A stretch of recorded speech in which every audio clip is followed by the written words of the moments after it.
We're now live here from the D-Day story. So I'm Andrew Whitmarsh, I'm the curator of the museum, and thanks for joining us, whether you're watching live or whether you're watching a bit after the event.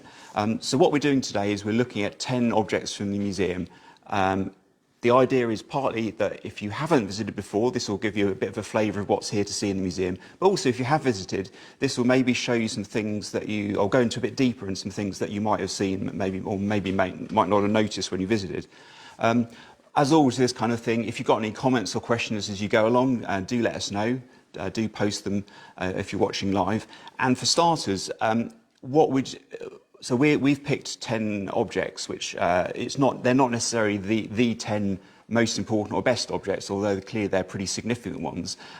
But what 10 objects would you think should feature in this? Or if you haven't visited the museum, if you don't know the D-Day story already, what are some objects or some subjects rather, some aspects of D-Day you think should be included?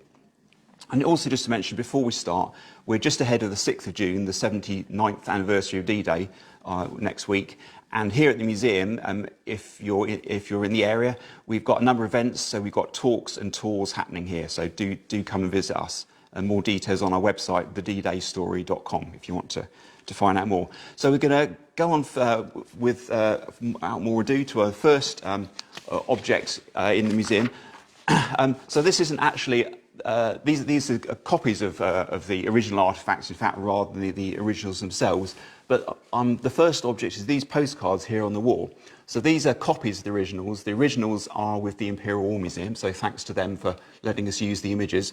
But these are postcards and holiday photos provided by the British public showing the Normandy beaches. So the story behind this is, on the 17th of May 1942, there was an appeal broadcast on BBC Radio on behalf of the governments asking the British people to send in these sorts of holiday photographs and postcards from pre-Second World War holidays in Europe, not just Normandy, but anywhere on the continent. And the reason was that some of these might provide useful information about places where Allied troops might want to land. And actually, the quote that they used was what they actually said on the radio was, "Your snap may seem just mother in sunglasses on the beach to you, but experts may see a lot more than that. Possibly some of you possess a photograph which, properly used, could be more deadly a weapon than 10 torpedoes or 20 tanks." So that was I guess that kind of got people's imagination going and motivated them, because they were originally expecting to have about 10,000 of these photographs and postcards. They got 30,000 in the first post, and they eventually got 10 million of these, which obviously was quite as you can imagine, quite a problem just to sort through them and deal with them, particularly in a pre-computer age. So some of these are no use at all. My favourite one up the top was one of the ones up the top there. You probably can't quite make it out, but anyway, it shows children at a fun fair, so no military use at all. But some of them show things like people wading on a beach in the water, so it gives you an idea of how deep it was there, or sometimes it shows a bridge, so an expert could look at that maybe and think how much weight that bridge could support, like could a tank go across it. So that's our first object in the museum. Right, moving on around this way. So the Allied commanders were clearly really important on D-Day. Well, actually, in some ways, on D-Day, they were slightly irrelevant because they had to just sit and wait and see what happened. Slightly odd set of circumstances, really. But they were really important in the lead-up to D-Day, in developing the plan, and then clearly after D-Day, making all sorts of decisions about the course of the war. And one of those, one of the most famous, was Monty, General Montgomery, as he was then. And here we have his beret. He famously wore two badges on his beret. So one of them is the badge of the Royal Tank Regiment, and then the other one is a Field Marshal's badge. So that shows that he wore this one after he became a Field Marshal, or continued wearing it then. That was basically just after the end of the Battle of Normandy, he was appointed a Field Marshal. So there's several of his berets around, so there's one or two in other museums. It's not unreasonable he'd need more than one, I guess. But he was a general who really appreciated the need for the troops to see him and to understand a bit about him. And he famously said, "My hat is worth 3 divisions." So a division is a really large unit of troops. The men see it in the distance.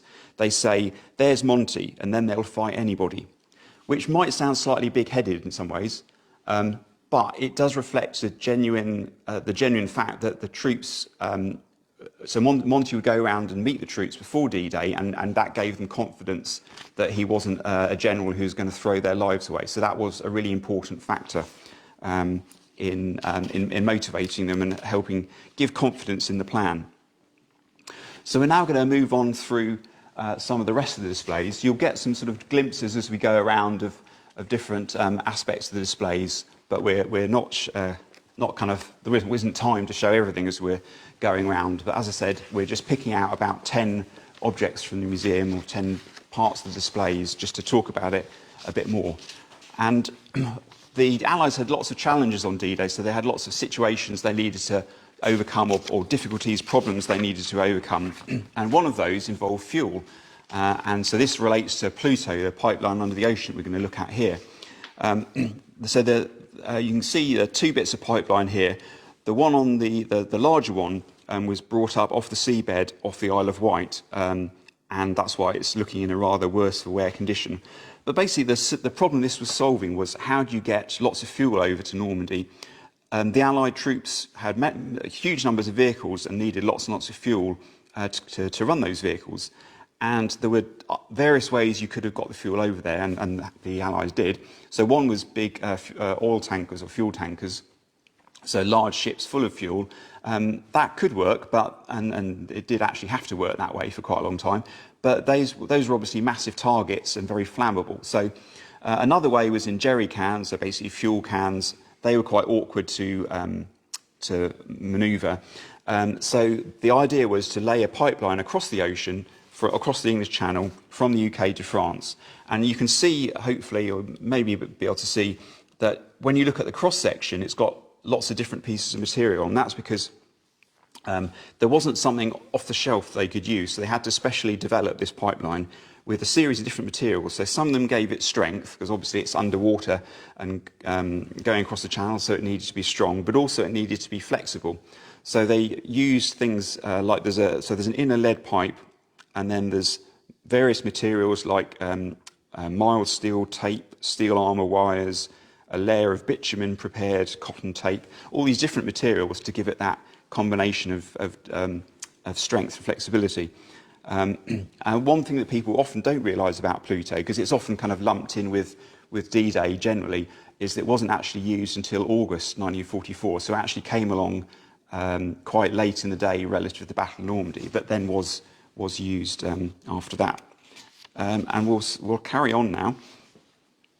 So we're just going to now really look at one of the other challenges, or something that was created to fix one of the other problems that the Allies would have to deal with on D-Day. So obviously they were landing on the beaches, and there were going to be lots of either vehicles that land on the beaches and got stuck, or landing craft that got stuck on the beaches and needed to be pushed back out to sea. And so the vehicle behind me here, this tank, was one of the solutions that was developed. So this is a uniquely British solution, developed especially by the British, and only about 60 of these tanks were produced. They were made specially for D-Day. So although we don't know the history of this particular one, we know that it would have almost certainly been there on D-Day, because there weren't that many, and they were, as I said, specially prepared for that. So what is it? So it's a Sherman tank, but you can see it doesn't have a turret on the top with a gun like a Sherman tank normally would do. It's a Sherman Beach Armoured Recovery Vehicle, or BARV. And so what the conversion that was done was the turret was removed, and you can see this coaming on the top, and that allowed the tank to wade in deep water, so about 9 foot or nearly 3 meters of water. So it could go in really deep water. And as I said, if there were vehicles that had landed from a landing craft but just got stuck on the beach, it could just give them a push and get them onto dry land. At the front here, there's a couple of blocks of wood that would enable it to do that and to push them out. Or equally, if there was a landing craft that was there that had got just stuck on the beach and needed to get pushed back out to sea, it could do that as well. So it was really quite quite an unusual vehicle, and as I said, specially developed just for D-Day. This is maybe a good point just to see if we've got any questions or comments. Yes, there's a couple of questions. What is the flag? What country is the flag behind you? Yeah, so this does look a bit like a national flag, but it isn't actually. So this is the markings of REME, the Royal Electrical and Mechanical Engineers, which was the corps, the part of the British Army that operated the baths. So that was just REME showing it was one of their vehicles, essentially. Also, and that's so those colours are the REME colours, and so soldiers who are in REME would actually have those colours on a little strip on their uniform as well. Also, as part of the landings, were tanks often stranded in the sea? Were they left, or were they all recovered, or was there still some duration of the operational battle of Normandy? Were there still tanks sort of just left in the? So I'll repeat the question just in case people couldn't hear, I guess. So the question was, were there tanks left on the beaches, left stranded on the beaches for long periods of time? So there certainly were some tanks that never even made it onto dry land. And for example, outside the museum, we've got LCT 7074, the massive landing craft that was there on D-Day. When it landed its tanks on the 7th of June, one of its tanks never made it onto dry land.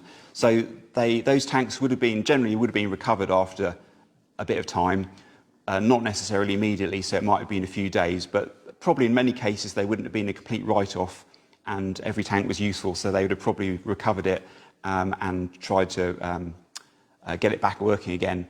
But the Allies did have so many tanks that they could probably leave it a little bit of time necessarily. They might have had more important things to do than chase down every single one.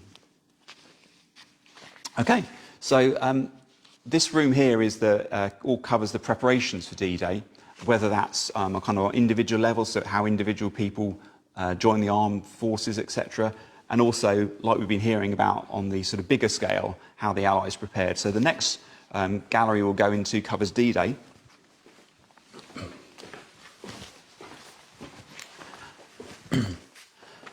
So as we move through into the D-Day gallery, I guess that one thing to mention is it's a question that people quite often ask when they visit the museum is, didn't the Germans know D-Day was coming, and how did they not spot this huge preparation of Allied troops? And the reason, the answer is that they did know D-Day was happening, and it was no secret at all that it was going to come somewhere. But the two things that no one knew, or virtually no one knew, and that the Germans would really like to have found out was when and where it was going to happen. And so confusing the Germans about those two things, when and where it was going to happen, was really useful for the Allies, because the longer you could delay that and keep that uncertainty going, the more it would mean the Germans would hold troops in places other than Normandy, with the troops that could otherwise be fighting the Allied troops who were there in Normandy. And so this is where the Allied deception plan came in, of which there's all sorts of different aspects. But this figure here, a Rupert Dummy, is one part of the deception plan. So some parts of the deception plan went back months before D-Day, but these dummies were actually used on D-Day itself. So there were lots of paratroops dropped on D-Day, and so Rupert here is a dummy paratrooper. You can see behind him maybe the parachute, so that's attached to him. You've got the cords here attaching to him. And the idea was that when a dummy like this was dropped out of an aircraft in the night, from a distance, it would look just like the real thing. It would look like a real paratrooper. So these dummies were dropped in places where the Allied paratroopers weren't landing, to try and draw German reinforcements off, so they'd go into other places other than hunting down the Allied paratroopers who just landed. I don't think anyone quite knows where the name Rupert came from. Some people say it's got something to do with Rupert the Bear, and there was a cartoon strip for that even at the time in World War II, I think, so maybe. And another possibility, which I quite like, is that Rupert is a slang name, army name, for a junior officer, and I do wonder whether someone thought that this inanimate dummy was as useful as a junior officer who'd only just done his training and didn't know too much. But So possibly that might be the solution as well. So when these dummies were landed in Normandy, they had equipment attached to them that would give off a sound like rifle fire. So it would sound like there was a battle going on as a additional way of trying to distract the Germans. So we'll keep on moving round now, round through the D-Day gallery. So we've mentioned landing craft already, and here in the museum we've got an LCVP, so an American Higgins boat, a really important type of landing craft. But I'm kind of cheating here, because this next object is actually 4 in 1. So 4 different flags that are all flown from landing craft on D-Day. So the first one, it's that one down here, is a white ensign. This was flown from landing craft support medium 79. This was a small landing craft with machine guns and a mortar on it that was used to support the other landing craft that were actually landing troops. And you can see perhaps that it's got some writing on it, so that's where the crew have written on it afterwards. Possibly, I don't think we know exactly when, so it might have been years afterwards, or it might have been at the time even. So we've got the names of the crew, which is really nice, and then they've written the place near where they were operating off the coast as an L, which is on Gold Beach, and Normandy, and that they put the date of D-Day on there. So that's the first of the flags, and then above it we've got the blue ensign, which means it's from an army vessel. This belonged to the yacht Swallow. So this was a 45-foot yacht, and was off Juno Beach on D-Day. We don't know exactly what it was doing, but very possibly it was used for carrying messages around, something like that. And this boat, the Swallow, was actually there for the Dunkirk evacuations in 1940. So when the British Army was being rescued off the beach, this yacht rescued troops and took them out to British warships a bit further off the coast that carried them back to the UK. And then next along here is a Union Jack. This belonged to a landing craft infantry large, LCIL 376. So this was quite a big landing craft that could carry about 200 soldiers on, and that was at Sword Beach. And then last but not least, we've got this large flag on the end here. This was from a hospital ship, HMHS Lady Connaught, which went over to the D-Day beaches on the 8th of June, so a little bit after D-Day. And this actually had a British ship's crew, but it had an American hospital staff on board. So a hospital ship is, as the name suggests, a ship specially fitted out to care for wounded. So that's why it didn't go on D-Day, but came on a little bit later after D-Day, when the wounded were starting to be brought off the beaches in greater numbers. So we'll now move on to the next other end of the D-Day gallery. So here in the museum there's all sorts of different stories, and obviously that's in our name, the D-Day story, and one of the reasons why the museum was rebranded back in 2018 is now as the D-Day story. We were previously the D-Day Museum, was because when we had these displays all refurbished in 2018, one of the principles that we followed was to try and bring out the stories behind the objects a lot more than we had previously. And one of those stories that gets a lot of attention with our visitors and is particularly popular is over here. So it relates to this. This is a representation of the individual in question. So this represents Gustav the Pigeon. So Gustav the Pigeon was on one of the ships off the beaches on D-Day, and he was with a Reuters journalist, Monty Taylor, who released him when the ship was about 20 miles off the beach, and sent a message back. And because so it's quite a short message, but basically says the landings have started and they're going well. And because there was radio silence at the time, in order to prevent or reduce the risk that the Germans would realise what was going on, this Gustav flying back to the UK was the first news of D-Day that came back here. So, his flight was about 5 hours and 16 minutes. So quite a long flight, and he landed at Thorney Island, just to the east of Portsmouth. And for that long flight, he was awarded the Dickin Medal. And this is his medal, on loan to us from the family Frederick Jackson, who was the owner of Gustave. So during the war, Gustave was lent by Frederick to the government, to the army or the armed forces, and then after the war, having survived various long flights, not just the D-Day one, but he also made flights involving the French resistance, and he was then returned to his owner for retirement. So the Dickin Medal is awarded by the People's Dispensary for Sick Animals, the PDSA, and as I said, it's the animals VC. Right, I believe you might have a question. So Gustave was the Pigeon who brought the first news back of D-Day. How long did it take for D-Day, the news of D-Day, to be widespread, particularly like amongst the British public, like in newspapers and things? Well, it was not actually very much longer, because there was a broadcast on the morning of D-Day on the BBC and on other services. So news of that D-Day had happened did go out in the media quite quickly, and there'd even been attention paid to preparing films that could be shown to the public.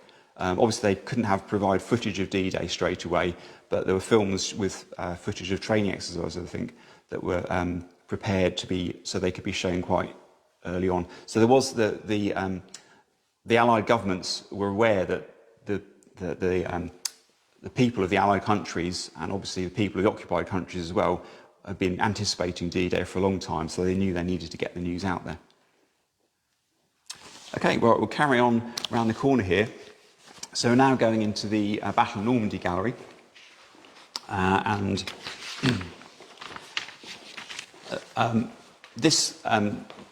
so the Battle of Normandy is the period after D-Day, lasting until the end of August, when the Allies were trying to get a foothold in Normandy and then drive the Germans out, and eventually that happens.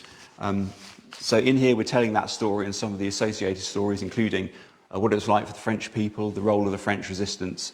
But the object I've picked in here is this map over here. So you'll have a closer up look in a minute, but from a distance it's probably a bit hard to make out, but we've got Juno and Sword Beach here. This is the city of Caen, and you can see it goes a fair way inland. So the story behind this map belonged to one of the British generals who was involved. So he was Lieutenant General John Crocker, and he was commanding First Corps, which was commanded all of the troops who landed on Sword and Juno beaches on D-Day, and then he was not just in command for D-Day, but for long after that as well. And during the battle, this map was in his command caravan, so his sort of personal HQ, with an overlay, and every day his staff would mark the positions of troops on it so he could go and see it and get an idea of what was going on.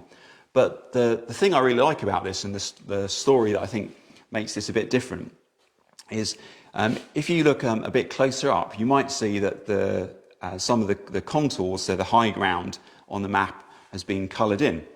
And that was done actually by the general himself. So General Crocker, before D-Day, spent apparently quite a bit of time poring over this map and colouring in got his colour pencils out, and he was colouring in the contours. And I like this story because it just sounds so bizarre. But the reason he was doing that, he wasn't going mad. The reason he was doing that was because it was a way of getting really familiar with the terrain, with what the ground was like. Because obviously, being a commander, he was going to be fighting over this ground, and he wanted to get really familiar with it in advance. And that was his way of doing it. And I think he's generally seen as quite a really competent general. So it hopefully paid off for him.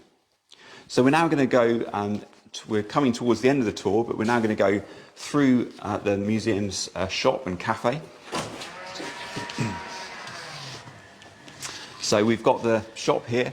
While we're going through the shop, I should probably mention that we've got an online shop as well. So if you go to our website, thedaystory.com, there's a link to our online shop, and we've got lots of products that are unique to the museum, including some featuring Gustave, in fact, many of which you can get on our website. Just as we're passing, I'll just mention this model of LCT 7074, which is on display outside the museum, the full-size LCT, I mean. This is what the LCT would have looked like when it was first built. And the LCT is part of the visit to the museum, so if you come to the museum, it's part of what you'll see. But the last part of what we're going to see is the overlord embroidery. So this is a huge 83-metre long embroidery telling the story of D-Day. And just to look at these first panels to start with, so there's the embroidery is made of 34 panels, so this here is one panel, and the way it came out, it wasn't made specially for the museum. It was commissioned by Lord Dulverton of Batsford. So he was someone who'd served during the Second World War and at the time of D-Day, and he wanted a way of commemorating these events. And someone suggested him doing something along the lines of the Bayeux Tapestry. So that was how it all came about. Sandra Lawrence was the artist chosen to actually design the embroidery, so to design each of the panels.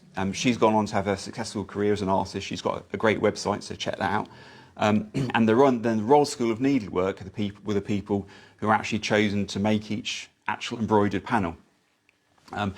The story starts with what you're seeing here, the very start of the Second World War, or the start for some individuals, in fact. So right on the left-hand side, there's a soldier getting his call-up papers and saying goodbye to his family. And then you've got different aspects of the war effort, industry, convoys across the Atlantic, carrying supplies, that kind of thing.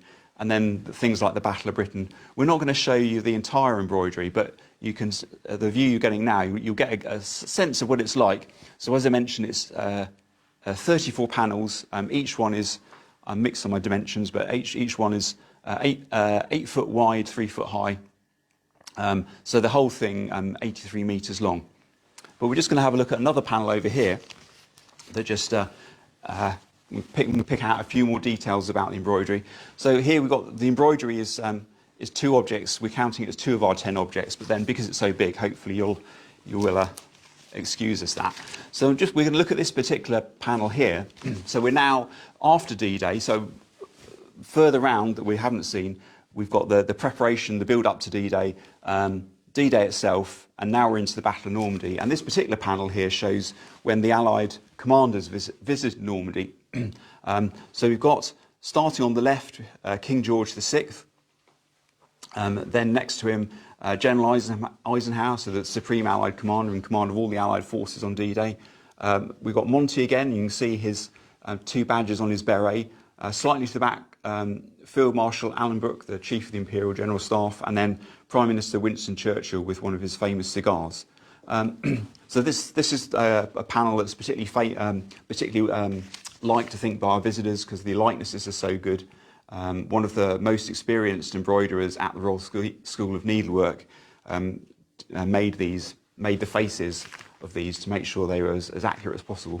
But another thing to mention here is how the embroidery is made. So people quite often ask, why is it the Overlord embroidery, not the Overlord tapestry? And the Overlord part of it, by the way, relates to Operation Overlord, which was the code name for D-Day and the fighting that happened after that.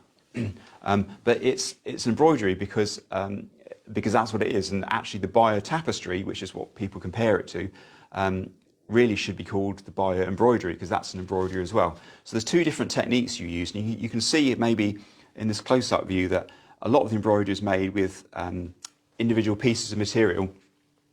So each of these pieces of material are then stuck onto a backing material. Sometimes you've got several different layers, and that's the larger part of the embroidery. But then some really fine details, like if you look here at the medal ribbons that Monty's got there on his uniform, those really fine details are just done with stitching alone. So applique is the large pieces of material, and then some fine details are just done by stitching, as are in fact the faces. So all the shading on the faces here are all done with stitching.